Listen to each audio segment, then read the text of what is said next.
మీకు తెలుసా?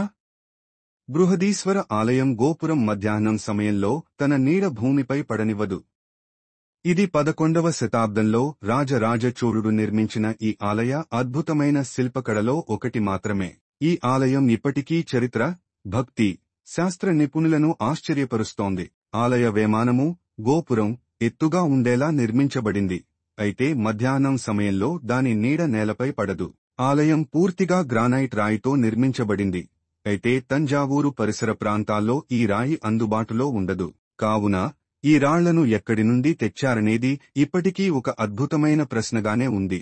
ఆలయంలోని నంది విగ్రహం, బసవన్న, ఒకే ఒక్క రాయితో చెక్కబడింది మరియు ఇది భారతదేశంలో అతిపెద్ద నంది విగ్రహాలలో ఒకటి. ప్రధాన దేవాలయం పైభాగంలో ఉన్న కాలసం, తామ్రపత్రం సుమారు 80 టన్నుల బరువు కలిగి ఉంది.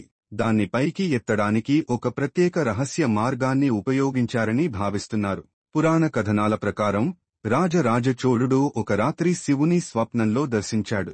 ఆ స్వప్నంలో శివుడు అతిపెద్ద ఆలయం నిర్మించమని ఆదేశించినట్లు చెప్తారు. దాంతో రాజరాజ చోళుడు తన సామ్రాజ్యంలో ఉన్న ఉత్తమ శిల్పకారులను, వాస్తుశాస్త్ర నిపుణులను ఆహ్వానించి ఈ అద్భుతమైన ఆలయాన్ని నిర్మించాడు. ఈ ఆలయం యునెస్కో ప్రపంచ వారసత్వ సంపదగా గుర్తించబడింది మరియు ఇప్పటికీ ఎన్నో శతాబ్దాలుగా భక్తులను, చరిత్ర ప్రేములను ఆకర్షిస్తోంది.